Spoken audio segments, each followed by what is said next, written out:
My husband went on a secret trip with his lover and members of her family. When they returned, the house had already been sold.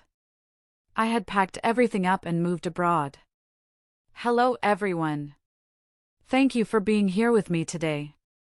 Before I begin my story, I'd love to know which city you're joining us from. Please feel free to share in the comments. Now, let me take you into this story. You know, it's funny how a life can change in a single moment. Not with a bang, but with a quiet buzz from a phone.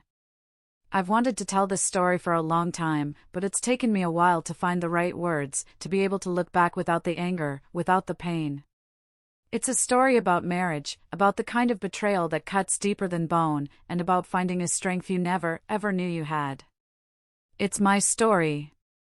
And it all started on a quiet Wednesday evening, the kind of evening that feels so devastatingly normal, you'd never guess your entire world is about to be set on fire. I was setting the last platter of roasted chicken on the dining room table when my phone buzzed. The chicken skin was golden brown and crispy, just the way Richard liked it, and the whole house smelled of rosemary and garlic. I had spent the better part of the afternoon cooking, carefully arranging the table with our good china, even lighting a couple of candles. He'd been so stressed at the law firm lately, and I just wanted to create a little pocket of peace for us, a nice meal where we could reconnect. I remember smiling as I picked up the phone, thinking he was calling to say he was just a few minutes away. A quick glance at the screen showed his name, and I felt that familiar little flutter of warmth. Hello, I answered, wiping my hands on a dish towel as I hit the call button, ready to tell him to hurry home before the food got cold. Carolyn, we need to talk. Richard's voice was as calm and distant as if he were discussing tomorrow's weather. There was no warmth, no affection. Just flat, matter of fact. The kind of voice you use with a subordinate, not your wife. My smile faltered. Is everything okay? I asked, a knot of unease tightening in my stomach. Everything's fine, he said, and the casualness of it was a cruelty in itself. Listen, next week on Wednesday, the whole family is heading to Palm Springs for a week. I've already booked the plane tickets and a vacation rental. The platter in my hand suddenly felt impossibly heavy. My knuckles went white as I gripped the phone, the edge of the ceramic digging into my palm. A sudden, familiar tightness clenched in my chest, a feeling I knew all too well. This was the third time. The third time in 3 years of marriage.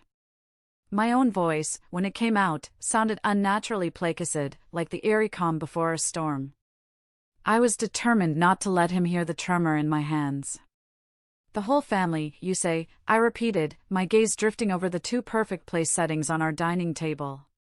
So, your parents, your sister Diane and her new boyfriend, your aunt, and your cousin. That's 6 people. I forced a deliberately cheerful tone, the kind you use when you're desperately trying to pretend your heart isn't sinking into the floor. That's right, he said, oblivious. The rental I booked only has 3 bedrooms, and if there are too many of us, it'll be a hassle, so you don't have to come.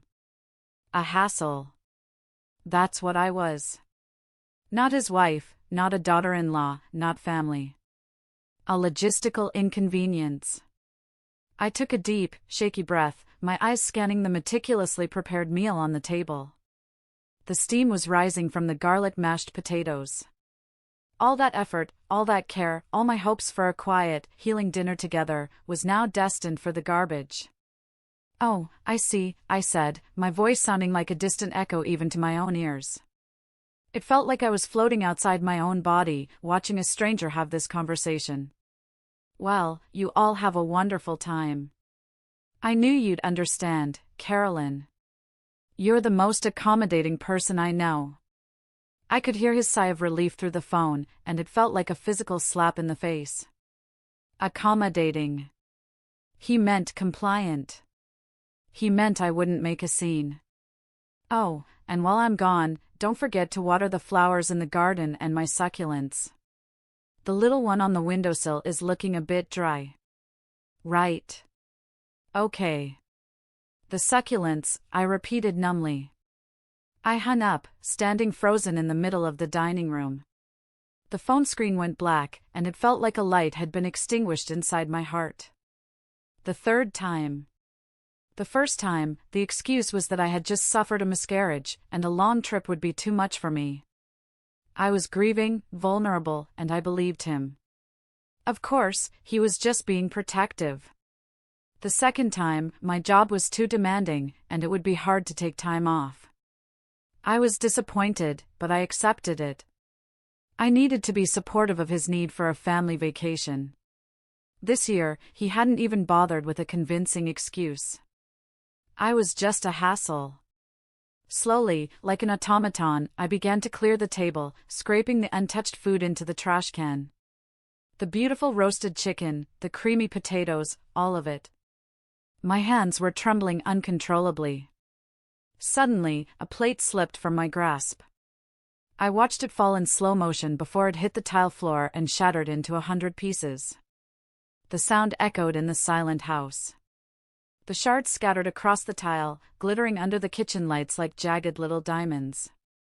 I just stared at them. They looked so much like me at that moment. A marriage that seemed so brilliant and perfect on the outside, yet crumbled into nothing at the slightest touch. My phone buzzed again, making me jump.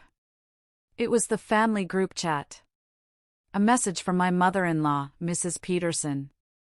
Guys, we're doing Palm Springs again this year. We leave Wednesday, so don't forget the sunscreen. They say it's going to be hot. A flurry of celebratory emojis followed from Diane, his aunt, his cousin. I stared at the words. The whole family. My eyes welled up with hot, angry tears. To them, I wasn't family. I was just a stranger, an unpaid housekeeper who watered the succulents. I sank to the floor, my knees pressing against the cold, hard tile, and began to pick up the ceramic pieces one by one. I didn't even notice when a sharp edge sliced my finger, not until I saw a single drop of bright red blood well up against the white porcelain. The physical pain was a dull throb, nothing compared to the sharp, twisting ache in my soul. My phone rang again, and the sound made my whole body flinch. It was my best friend, Brenda, on a video call. I quickly wiped my eyes with the back of my hand, took a shaky breath, and tried to plaster a smile on my face before I answered. Brenda. Hey! You wouldn't believe the angry client who came into the office today, I started, trying to launch into some normal, everyday story to cover the cracks in my voice. Brenda's cheerful expression faded instantly. She squinted, bringing her face closer to her phone's camera. Carolyn? What's wrong with you? Your eyes are all red. Are you crying? What? No, of course not, I lied, forcing a laugh that sounded brittle and fake even to my own ears. I was just cutting an onion for dinner and they started stinging like crazy. It was the oldest, weakest excuse in the book, and we both knew it. Don't lie to me, Carolyn. You think I've known you for more than 10 years for nothing? Brenda's brow furrowed with that look of fierce concern I knew so well. I can see right through you. What did that jerk Richard do this time? Under her piercing, loving gaze, my carefully constructed armor just crumbled into dust. The fake smile dissolved. In a few hushed words, my voice dropping to a raw whisper, I explained everything. The special dinner, the cold phone call, the flimsy excuse, the shattered plate. I feel like I'm being made a fool of, I finished, the words catching in my throat, heavy with a shame I couldn't explain. You? It's Richard and his whole damn family who are making fools of themselves. Brenda's voice was sharp with an anger that, strangely, felt like a warm blanket. She was angry for me. Carolyn, for God's sake, wake up. These people don't see you as family. I fell silent. Deep down, I already knew it. I just didn't want to admit it to myself, because admitting it meant admitting my marriage was a failure. 3 years ago, at our stunning wedding at that beautiful vineyard, Richard had knelt before all our friends and family and promised me a lifetime of happiness. The image was still so vivid in my mind. How had we gotten here in the blink of an eye? Carolyn, Brenda's voice suddenly turned serious, all business. You remember you signed a prenup, right? I nodded, feeling a chill. It was a month before the wedding. Richard had suddenly brought it up, claiming it was a family tradition, a formality for his family's legal practice. Although it made me uncomfortable, I signed it. I loved him. I wanted to prove to him and his family that I wasn't after his money. What a fool I was. The house is in your name, right? That's clear property, she pressed, her eyes narrowed. It was a wedding gift from my parents, I explained, the words tasting like ash. They paid the entire down payment. The inheritance from my grandmother. We registered it as my separate asset, only in my name. But, after we got married, Richard kept insisting we add his name to the deed. He said it was for appearance's sake, that all his colleagues at the law firm had their names on their deeds and it was embarrassing for him. Brenda's forehead wrinkled in disgust. And you did it? I did, I whispered. He wore me down. Okay, she said, taking a breath. Listen to me carefully. This is important. Who paid for the renovation? Mostly me, I admitted, feeling smaller with every word. I used the money I'd saved from my salary over the years. About $70,000. His family contributed about $15,000, mostly for the new patio furniture. Do you have proof? Receipts? Contracts for the work? Yes, I said, a tiny spark of something igniting within me. I'm meticulous. I kept a folder with everything. Good. That's very good, Brenda said, a hint of relief in her voice. She paused, then asked another question that made my stomach drop. How much does Richard actually earn? Do you have any idea? The question left me blank. Since we got married, we'd each managed our own money. It was his idea. He said it was more modern. He had told me his salary was about $100,000 a year. He gave me $100 a month for household expenses. The rest, he said, he was investing for our future. Anne. I've been paying the mortgage on the house, I added, my voice trailing off. All of it. Every month. The words sounded utterly ridiculous, even to me. He said he had to have a cushion for medical expenses for his aging parents. Brenda slammed her hand on her desk. I heard the thud through the phone. Carolyn. For the love of God. Don't you realize they're scamming you? That's not a normal marriage. That's financial abuse. My eyes filled with tears again, but this time they were hot with anger, not just sadness. It was true. To the world, I was the woman who lived in a luxurious house, the wife of a successful lawyer. But the reality was I had to think twice before buying a new winter coat. Meanwhile, just last Christmas, Richard had gifted his mother a $20,000 gold bracelet without a second thought. My life was a lie, a carefully constructed illusion, and I was the one paying for it. After I hung up with Brenda, I sat on the cold kitchen floor for a long time, surrounded by the wreckage of my dinner and my marriage. Brenda's words echoed in my head, wake up. Protect yourself. An hour passed. Then another. Finally, a cold resolve settled over me. I got up, washed my face, and walked directly to Richard's office door. In my jewelry box, hidden beneath some old trinkets, was the emergency key he'd given me years ago, just in case. When we got married, we promised to respect each other's privacy. I had never once considered breaking that promise.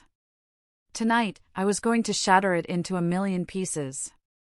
The sound of the key in the lock seemed unnaturally loud, a gunshot in the silent house.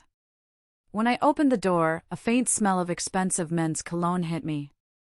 The office was impeccably tidy, almost sterile. Law books on the shelf were arranged by height, a perfect, rigid line. There wasn't a speck of dust on his large mahogany desk. I started with the drawers, my heart pounding a nervous rhythm against my ribs. The top one held a few unimportant work documents and some fancy pens. The middle one contained several photo albums, and my stomach clenched as I flipped through them. They were almost all pictures of Richard with his family, at holidays, on previous vacations, at his sister Diane's graduation. There were only a handful of photos of the two of us together, tucked away at the very back. The bottom drawer was locked. Of course it was. The anomaly only confirmed my growing suspicions. My eyes scanned the room, searching. And then I saw it. Tucked behind a row of thick legal books on the bottom shelf was a small, black metal safe. Richard had bought it last year, claiming it was to store important, confidential client information from his law firm. My heart started pounding so hard I could hear the blood rushing in my ears. I knelt down, my hands shaking. I tried our anniversary date. A small red light blinked. Error. I tried his birthday. Error. I felt a surge of despair. What else could it be? Then, a bitter thought crossed my mind. On a whim, my fingers trembling with a mix of anger and dread, I entered his mother's birthday. The safe opened with a soft, electronic click. Inside, there was a stack of well-organized documents. On top of everything was a thick manila folder labeled property. My heart went cold as I opened it and pulled out the property deed. It was the deed to my house, the house my parents' inheritance had paid for. But under the owner section, it clearly stated Richard Peterson and Carolyn Miller, in joint tenancy. My breath caught in my throat. I remembered the day we went to the lawyer's office to add his name. It was supposed to be a tenancy in common, giving him a small minority share. This was different. Joint tenancy meant he had right of survivorship. It meant he owned half of everything. My parents' legacy, my life savings, half of it was legally his. He had tricked me. My hands trembling so hard I could barely pick up the papers, I continued searching. I found several bank statements from an account I never knew existed. I unfolded the first one. The balance at the bottom of the page stunned me into silence. It wasn't the comfortable, but modest, savings I would expect from his salary. It was nearly $1.5 million. My eyes scanned the transaction history. Every single month, there were regular wire transfers, ranging from $3,000 to as much as $15,000, to an account under the name Heather Jones. At the bottom of the stack of documents was an elegant, dark blue velvet jewelry case. I opened it. Inside, nestled on a bed of white satin, lay a diamond necklace so brilliant it stole my breath. I had never seen it before in my life. Tucked underneath was the receipt. It was from Tiffany's. The price exceeded $25,000. The purchase date was October 12th of last year. My birthday. My gift from Richard that day had been a simple bouquet of flowers from the grocery store. Under the case was one last thing. A photograph. Richard was at a beautiful resort pool, his arm wrapped tightly around a smiling, bikini-clad young woman. They were wearing matching swimsuits. On the back, in my husband's familiar, looping handwriting, was a note, "To my love, Heather. Palm Springs, August 2023.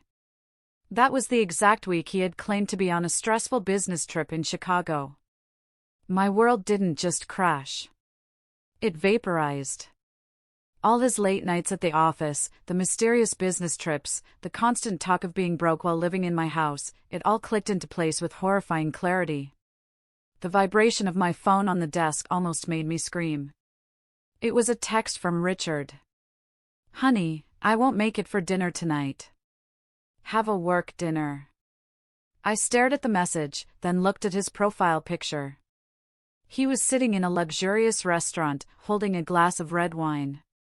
Reflected in the curve of the wineglass was the unmistakable silhouette of a woman with long hair and a hand with bright red painted nails resting on the table. In that moment, all the grief and confusion vanished, replaced by a strange, icy calm. I wasn't paranoid or overly sensitive. I was just an idiot who was being played for a fool. Calmly, methodically, I took out my phone. I took pictures of every single page, every single document, every single damning piece of evidence. I sent them all to Brenda's encrypted email account.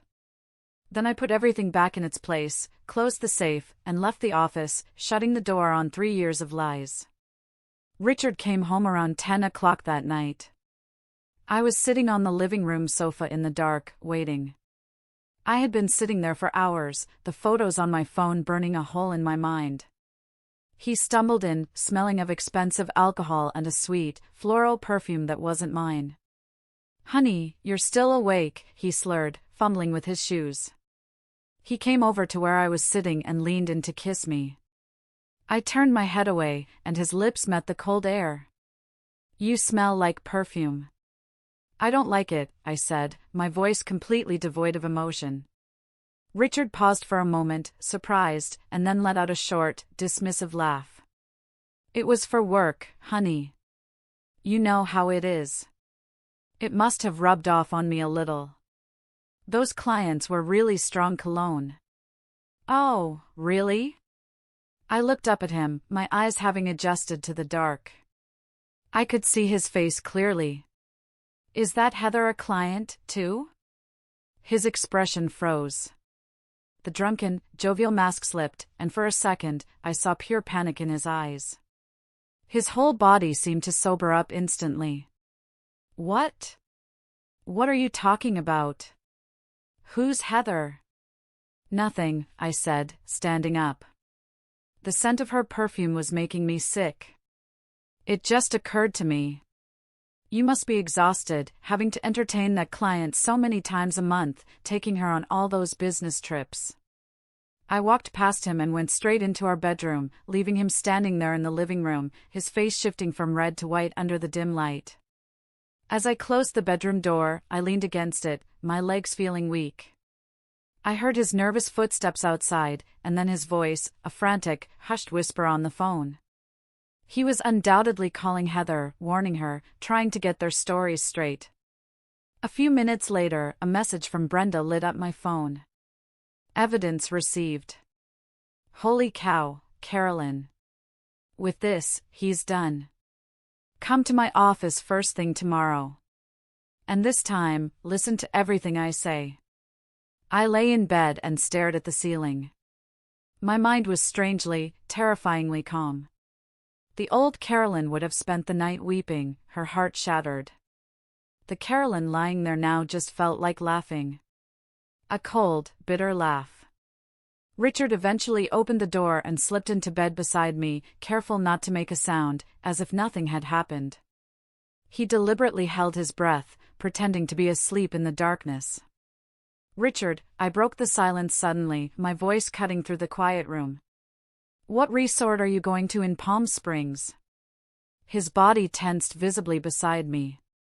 "Just a normal resort. One that the law firm has a deal with." "Oh, really?" I let out a small, humorless chuckle. "It's not the Oasis Club again, is it? I've heard the private villas with the pools there are super expensive." Richard sat bolt upright in bed with a gasp. "Have you been spying on me?" "Spying?" I turned to look at him. The moonlight filtering through the blinds illuminated his face, which was twisted by a mixture of panic and anger. "Is there a need? You forgot to block me on Facebook, Richard. Your check-in at the Oasis Club, November of last year. By the way, the Tiffany's necklace in the picture Heather posted that week was beautiful. A very generous gift." His face contorted into an ugly snarl. "Carolyn, how dare you go through my phone? Compared to you cheating on me for years, stealing my inheritance, and lying to my face every single day, me looking at your public social media isn't a big deal, don't you think?" I got up and turned on the bedside lamp, flooding the room with harsh light. 3 years of marriage with separate accounts. 3 years I've been an idiot, serving your entire family, paying the mortgage on my own house, and it turns out you had someone else on the side the whole time. Richard, you really don't disappoint me. His face went pale. Suddenly, a wave of rage washed over him. He grabbed a pillow and threw it with all his might against the wall. Stop it.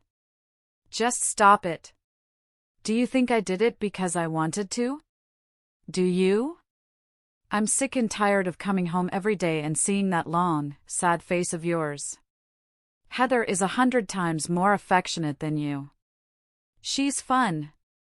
She knows how to make a man happy. I watched his mad outburst in silence. And in that moment, all the remaining love I had for him just shriveled up and died. This was the man I had defied my parents for to marry. A coward, a liar, and a thief who, after being caught, still had the audacity to blame me. All right, I said, my voice light, almost cheerful. Let's get a divorce. You can go be happy with Heather, and I'll live my life in peace. Divorce? Richard burst out laughing, a loud, ugly sound that filled the room. In your dreams, Carolyn. You signed the deed. Half of this house is mine. If you file for divorce, how are you going to live? Your measly salary won't even cover the mortgage, let alone buy me out. So, that was it. His master plan. He had it all figured out. He was sure that I was financially trapped, that I would never dare to leave him. Seeing that smug, confident look on his face, I just laughed. Well, I said, smiling sweetly at him. We'll see about that. I lay back down, turned off the light, and turned my back on him. Carolyn, he finally said, his voice low and menacing through the darkness. Don't you dare do anything stupid. I mean it. My sister Diane is getting married, and she needs a place. I've had my eye on this house for her for a while now. I closed my eyes, my nails digging so hard into my palms that I was sure I'd drawn blood. The whole family had planned this for a long time. They wanted to use me, live in my house, and in the end, kick me out and take it for his sister. At dawn, I got up quietly. I packed a small bag with my essentials and all the important documents I could find. Then, I left the house without looking back. The morning air was exceptionally fresh, like the world had been washed clean overnight. I took a deep, shuddering breath and called Brenda. It's time, I said. The war has begun. Brenda's office was on the 28th floor of a gleaming glass skyscraper in downtown LA. This wasn't just my best friend's solo practice anymore, she had become a partner at a prestigious firm, one of the best in the city.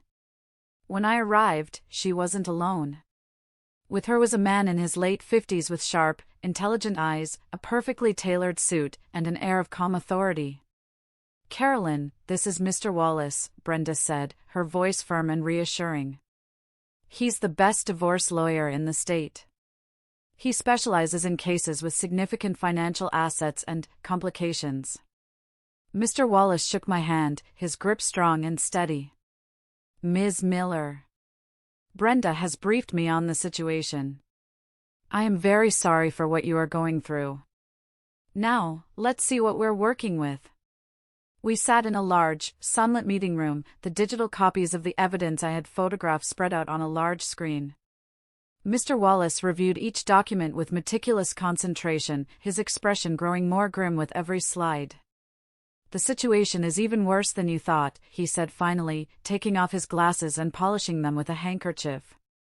According to these bank statements, over the last 2 years, Richard has transferred a total of $330,000 to this Heather person. In the eyes of the court, this is a clear act of dissipation of marital assets. That is a significant sum we can claw back in the divorce settlement. I just nodded in silence, the number echoing in my head. $330,000. The equivalent of nearly 5 years of my salary, and he had given it away so easily. But this, Mr. Wallace said, clicking to a new set of documents his firm's investigator had pulled overnight, this is the most serious offense. He pointed to the screen. 3 months ago, Richard took out a second mortgage on your property for $800,000. The purpose listed on the application was home renovation. But you didn't have any recent renovation plans, did you?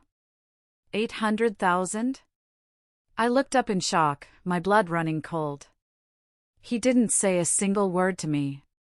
He wasn't going to tell you, Mr. Wallace said gravely. Because that money, 1 week after it entered his account, was transferred to Heather Jones in 5 large installments. I believe your husband bought that woman a house. He used the equity from your house, the home built on your family's inheritance, to buy a property for his mistress. My voice trembled. He had leveraged the home my parents gave me, a place I thought was my sanctuary, to set up a life with another woman. Mr. Wallace then showed me a transcript of text messages between Richard and his sister, Diane. His investigator had gotten them through a special channel, and while they might be difficult to use as direct evidence, they painted a very clear picture of their intentions. Diane, bro, did you tell your wife about the mortgage on the house yet? Richard, not yet. Planning to tell her after the trip. She's been a little weird lately. Think she suspects something with Heather. Diane, so what? My fiancé and I need to make a down payment for the condo we saw next week. Don't drag your feet. Richard, don't be in such a hurry. My name is on the deed to the house, too. Even if she objects, she can't do anything. If she gets difficult, I'll tell Mom to talk to her. She always listens to Mom. I stared at the screen, a heavy rock crushing my chest. They had planned it all. Legally, to get a mortgage on a property with joint tenancy, the consent of just one of the owners is sometimes enough, especially if he forged her signature, which I suspect he did, Mr. Wallace said seriously. If they had finalized everything first, you would be in a very difficult, very expensive legal battle. Then what do I do now? I clenched my fists, my knuckles white. We beat them to it, a sharp, determined light gleamed in Mr. Wallace's eyes. We have to prove the joint tenancy deed itself was forged. You said you remembered it being a tenancy in common? I am absolutely sure of it, I said. I remember the lawyer explaining the difference very clearly. This is our turning point, Mr. Wallace exclaimed, a hint of excitement in his voice. If we prove the deed was falsified, not only would the fraudulent mortgage be void, but Richard could face serious criminal charges for bank fraud and forgery. We laid out the battle plan right then and there. Step 1, I had to go to the county recorder's office immediately to get a certified copy of the original, valid deed. Step 2, with that proof, we would file for an emergency restraining order to freeze every single one of Richard's assets, bank accounts, stocks, everything. Step 3, we would prepare the divorce petition, outlining every single one of his transgressions. As I was leaving, a whirlwind of legal terms and strategies spinning in my head, Brenda gave me a set of keys. It's a small apartment I keep for investment. It's empty now. Stay there for a while. Don't go back to the house. A cornered animal is a dangerous one, and Richard is about to feel very, very cornered. The next morning, I walked into the county recorder's office, a large, impersonal government building that smelled of old paper and stale coffee. My hands were clammy as I filled out the request form and handed it to the clerk, along with my ID and the property information. I felt like I was holding my breath for the entire 10 minutes it took him to shuffle through files in the back room. My entire future felt like it was hanging in the balance, dependent on a piece of paper filed 3 years ago. Finally, he returned and slid a certified copy across the counter. My fingers trembled as I unfolded it right there, my eyes scanning the dense legal text. And then I saw it, in clear, unmistakable black and white, tenancy in common.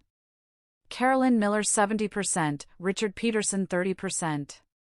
A wave of relief so powerful it almost made my knees buckle washed over me. I hadn't been crazy. I hadn't misremembered. He had deliberately, criminally, falsified the document. I immediately filed a lost deed report, a legal maneuver Mr. Wallace had explained would instantly invalidate the forged copy in Richard's possession. Then, I filled out an application for a prohibition on disposition. In the reasons section, I wrote the words with a steady hand, alleged falsification of documents and suspected fraud by the co-owner. The house, my house, was finally safe. I left the building and walked to a small, greasy spoon diner across the street. I ordered a black coffee and just sat in a cracked vinyl booth, watching the steam rise from the thick ceramic mug. For the first time in what felt like a lifetime, the tight knot of fear in my stomach began to loosen. It was the first move in a chess game I never wanted to play, but it was a damn good one. Check. Just then, as I was taking my first sip of the bitter coffee, my phone rang. It was an unknown number, but something told me to answer it. "Is this Ms. Carolyn Miller?" a cheerful, professional voice asked. "This is Susan from Sun Realty. I'm calling about the listing for your house on Oakwood Lane. We have a fantastic cash offer, a buyer who is willing to pay $1,150,000. They want to close quickly. When can we meet to negotiate?" I was stunned into silence. The coffee cup clattered against the saucer. He had already put my house, our house, up for sale. He was going to sell it out from under me while he was on vacation with his mistress. The sheer, breathtaking audacity of it left me speechless. A cold, hard rage, clearer and more powerful than any emotion I had ever felt, settled over me. "Listen to me very carefully, Susan," I said, my voice low, steady, and deadly serious. "That listing is fraudulent. My husband does not have the authority to sell that property. The deed he showed you has been reported as lost and is legally invalid. This property is currently in litigation, and a prohibition on disposition has been filed with the county. If your agency proceeds one step further with this transaction, be prepared to receive a lawsuit from my lawyers for colluding in real estate fraud." There was a choked sound on the other end of the line, and then a hurried apology before she hung up. I put down my phone and took a long, slow breath. That was close. Too close. I immediately called Mr. Wallace to update him. Then, I made my next call. It was to a moving company. That afternoon, 2 large trucks pulled up to the house on Oakwood Lane. The process of packing was methodical and strangely therapeutic. I walked through the rooms, deciding what was mine and what was a part of the lie I was leaving behind. The books from my college years, the paintings I'd bought at local art fairs, the clothes I'd purchased with my own hard-earned salary. I left behind everything he had ever given me, the jewelry, the clothes, the furniture. It wasn't much. As the movers loaded the last box onto the truck, I took one final look at the place I once called home. I didn't feel a single ounce of nostalgia. Just the quiet satisfaction of a door closing firmly and forever. I locked the front door with my key, walked to the community gatehouse, handed the key to the doorman, and informed him that any future matters related to the house should be handled through my lawyer, Mr. Wallace. My new life had officially begun. A week later, I was sitting in Mr. Wallace's sunlit office, reviewing the final draft of the divorce petition, when my phone buzzed with a notification. It was from a tracking app Brenda had helped me install on Richard's flight itinerary. His plane from Palm Springs had just landed at LAX. The first sign of trouble for him came, as I later learned, at the airport rental car counter. I could almost picture it, Richard, tanned and smug from his week-long vacation with Heather, confidently handing over his American Express black card, only for it to be declined. The confusion on his face, the flicker of annoyance. He would have tried another card, then another. The growing impatience of the clerk, the line of people behind him starting to grumble. The ultimate humiliation for a man like Richard. The restraining order had worked. Every single one of his assets was frozen solid. They must have taken an expensive cab, because 2 hours later, the doorman from my old community called me, his voice strained. "Ms. Miller, Mr. Peterson and his family are here. His parents and his sister are with him. They're making quite a scene." Mr. Wallace and I headed there immediately. We could hear them before we even saw them. From a block away, my former mother-in-law's shrill, piercing voice cut through the quiet afternoon air of the manicured suburb. "My son is the owner of this house. His name is on the deed. Why won't you let him in? Did that woman bribe you? I demand to speak to your manager." We walked into the gatehouse to find the entire Peterson clan in a full-blown meltdown.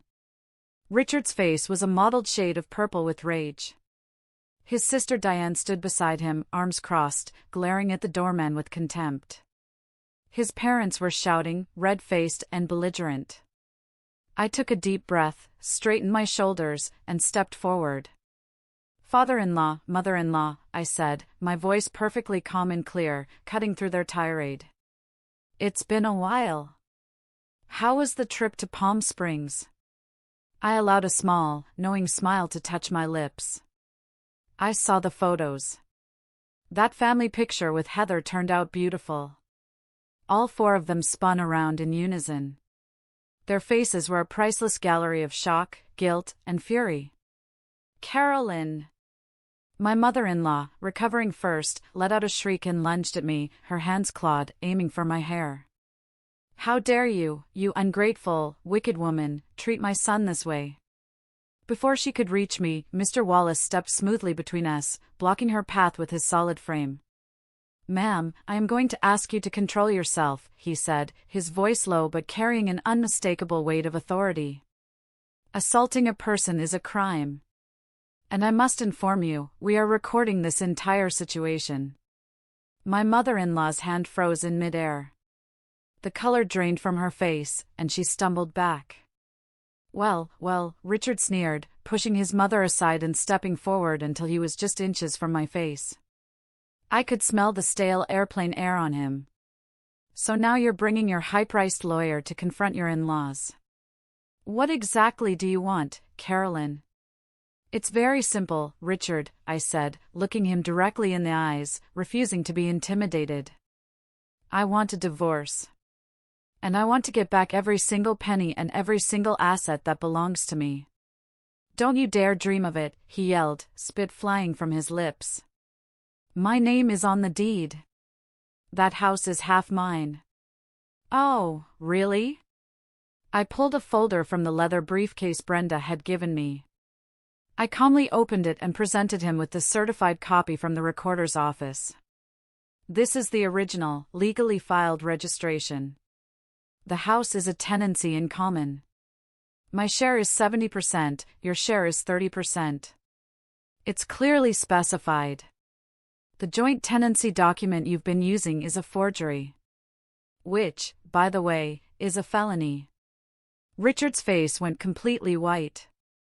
He stared at the paper as if it were a snake. "And that's not all," I continued, my voice gaining strength with every word.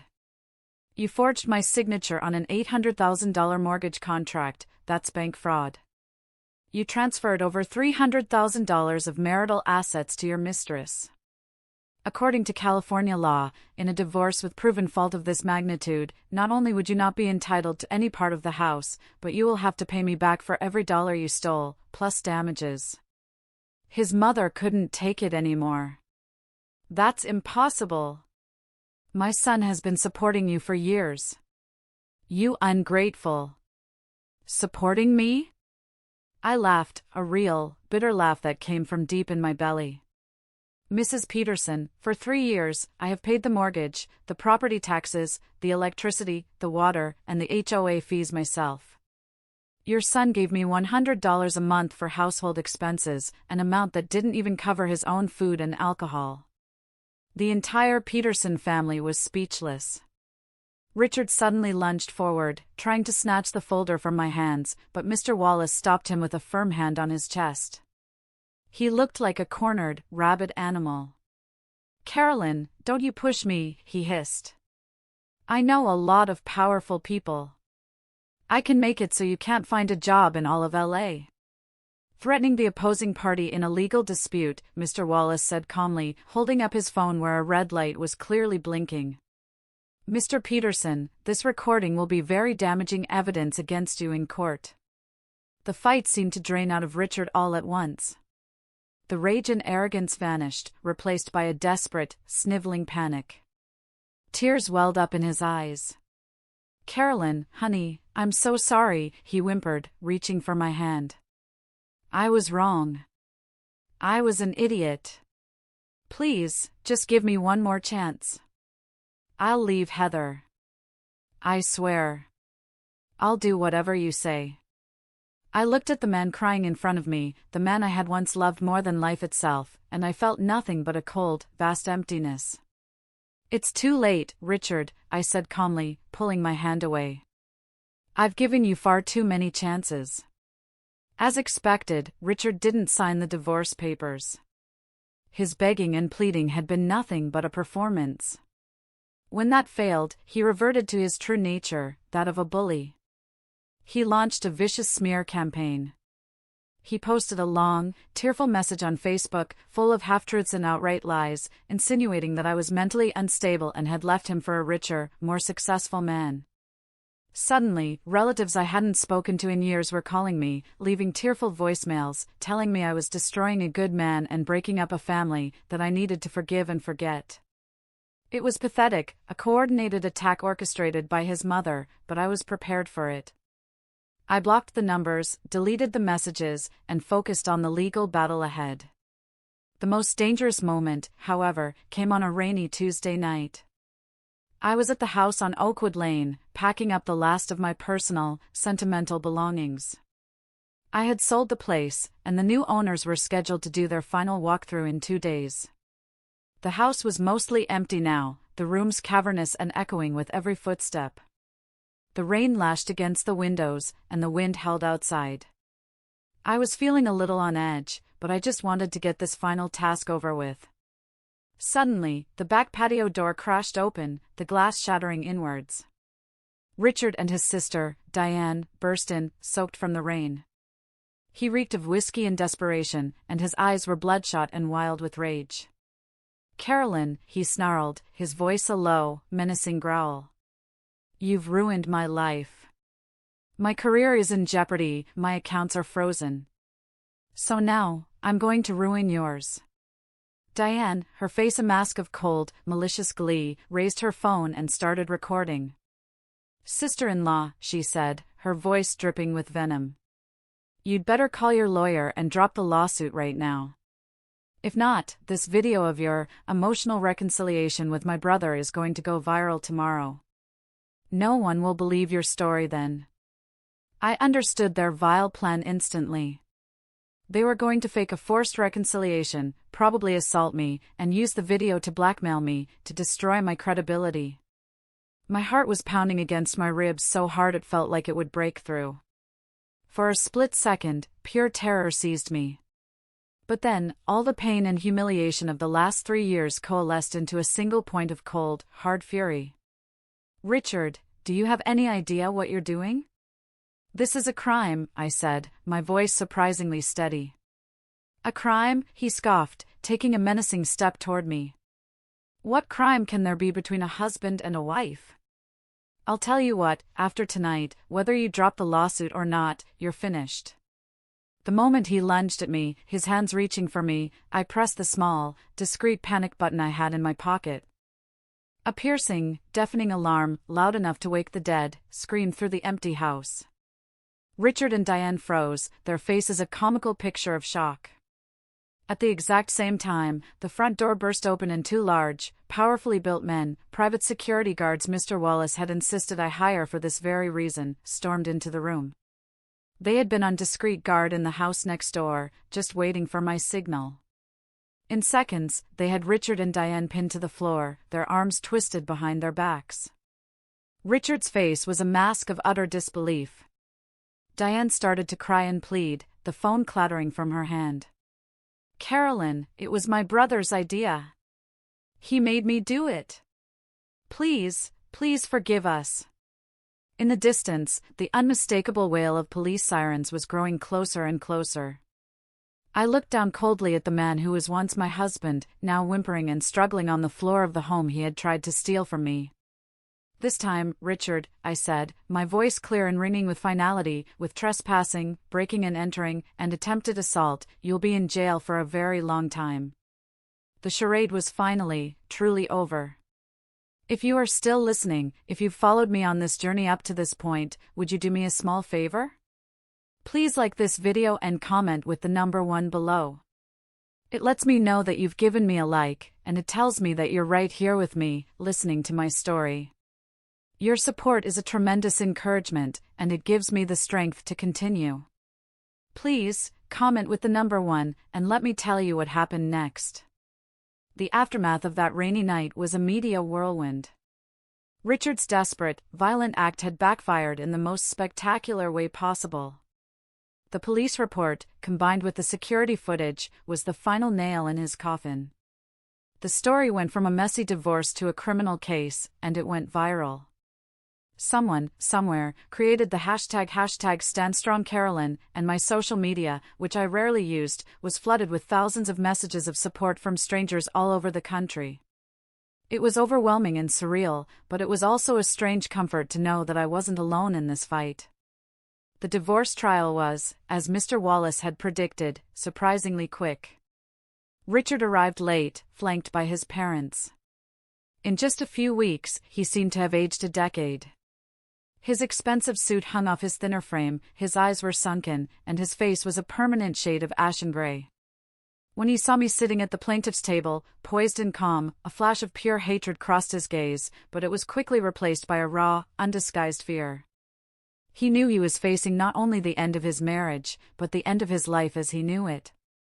His lawyer, a young, out-of-his-depth associate from his father's firm, tried to argue that the money transfers were simply gifts between friends and that Heather was a distant family cousin. But when Mr. Wallace presented the court with the intimate photos from Palm Springs, the explicit text messages, and the receipt from Tiffany's for the $25,000 necklace, even the lawyer was left speechless. The jury's collective gasp was audible. Regarding the falsification of the deed and the forged signature on the mortgage contract, Richard's defense had nothing to say. When the judge, a stern, no-nonsense woman in her 60s, asked Richard directly why he had done it, his answer stunned the entire room into silence. My sister was getting married, and her fiancé's family wasn't contributing anything to their new life, he mumbled, refusing to look at the judge. I wanted to help my family a little. And for that, you falsified legal documents, you forged your wife's signature, and you dissipated hundreds of thousands of dollars of marital assets, the judge asked, her voice severe. Mr. Peterson, as a lawyer yourself, were you not aware of the very serious legal consequences of your actions? Richard lowered his head and said nothing.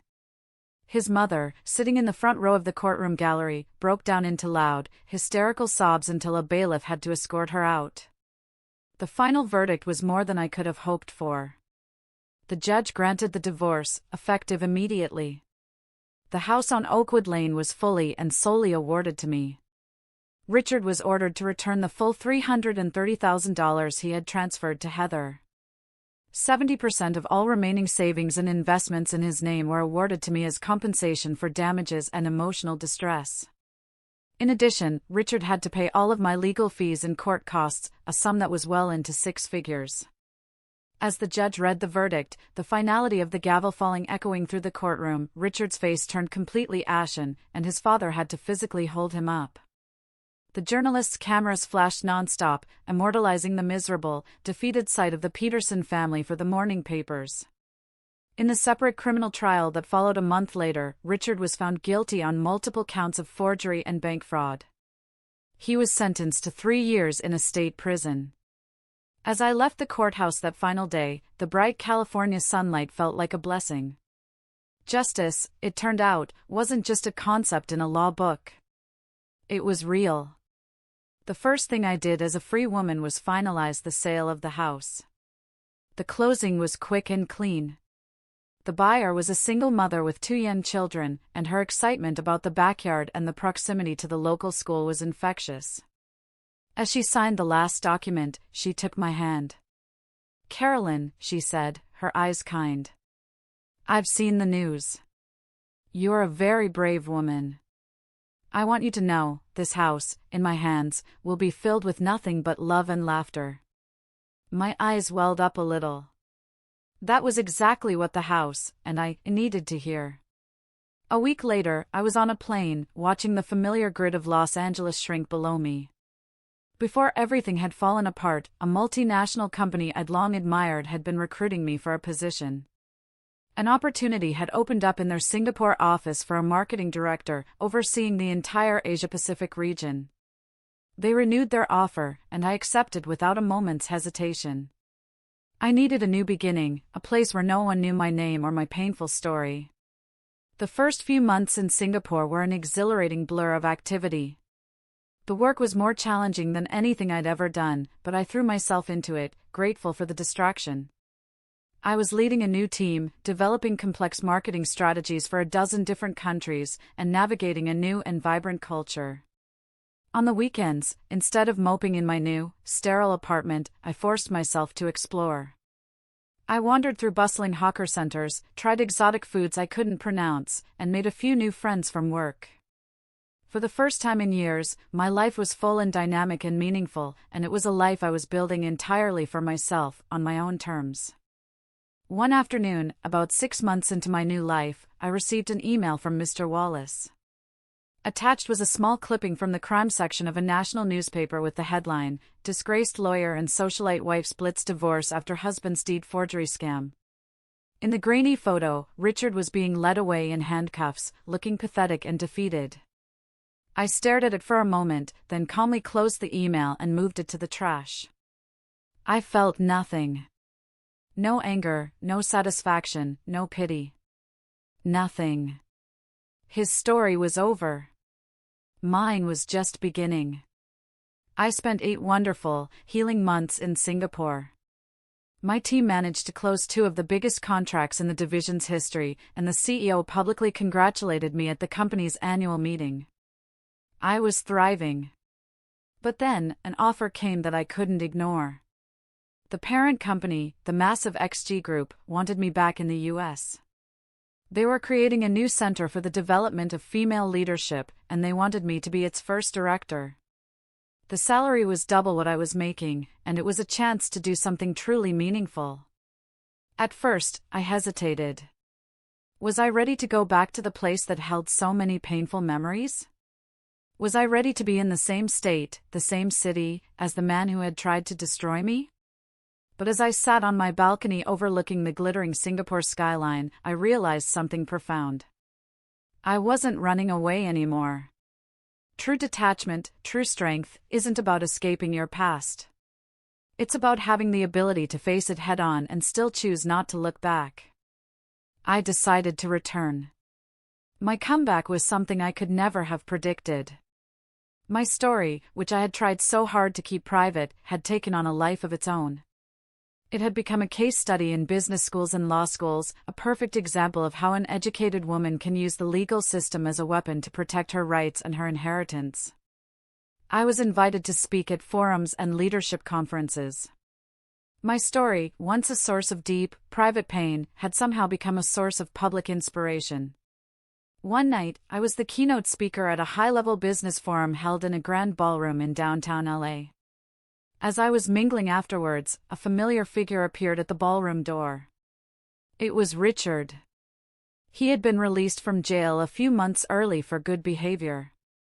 He was wearing a cheap, ill-fitting suit and holding a pathetic-looking bouquet of grocery store flowers. He had lost a lot of weight, and the confident arrogance he once wore like a second skin was gone, replaced by a deep, weary desperation. "Carolyn," he said, his eyes lighting up with a flicker of hope when he saw me. "I just wanted to congratulate you in person. You look stunning." Security guards started to move toward him, but I held up a hand to stop them. I needed to do this myself. "Richard," I said calmly, my voice even. "Please leave." "I know I don't have the right to see you," his voice cracked, and he took a step closer. I was really wrong. So wrong. Heather ran away with all my money. My mom had a heart attack from the shock and is in the hospital. I've lost my job, my law license. It's my karma. I know that. Seeing him cry, seeing him so broken, didn't evoke any emotion in me. The wound he had carved into my past was so deep that I no longer had the strength to even hate him. "Let's leave the past behind," I said, my voice gentle but firm. "I wish you the best, Richard, I truly do. But please, don't come looking for me again." He suddenly dropped to his knees right there on the marble floor of the ballroom. "Give me one more chance, Carolyn. Please. Just one more chance." Security, I turned and called, my voice ringing with a finality that could not be misunderstood. Please escort this gentleman out. As they gently but firmly pulled him to his feet and dragged him away, he struggled, yelling as he turned to look at me one last time.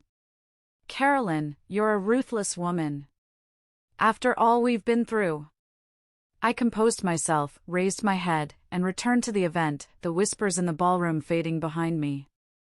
After that night, Richard never appeared in my life again. With the arrival of spring, I bought a beautiful new apartment in LA with a balcony overlooking the city. The day of the signing, I made sure the deed was solely, unequivocally, in my name. That night, I stood on my new balcony, looking out at the endless sea of lights. A year ago, I was still Carolyn Peterson, a trapped and heartbroken wife. Today, I was just Carolyn Miller. My memoirs, titled Rebirth, were about to be published. My editor had recently sent me a note suggesting I add a final chapter on how to build healthy relationships. He wrote, "Many readers will wonder if, after everything you've been through, you still believe in love." I sat down at my desk, opened my laptop, and on a blank page, I began to write. I believe in love, I typed, the words flowing easily. But I believe more in myself. True security never comes from another's promise, but from the unshakable confidence in your own strength, your own worth, and your own ability to rise from the ashes. Thank you all so much for listening to my story. If any part of it resonated with you, if it gave you a little bit of strength or hope, please consider sharing it. You never know who in your life might need to hear that they are not alone. Take care of yourselves, and never, ever forget your own worth.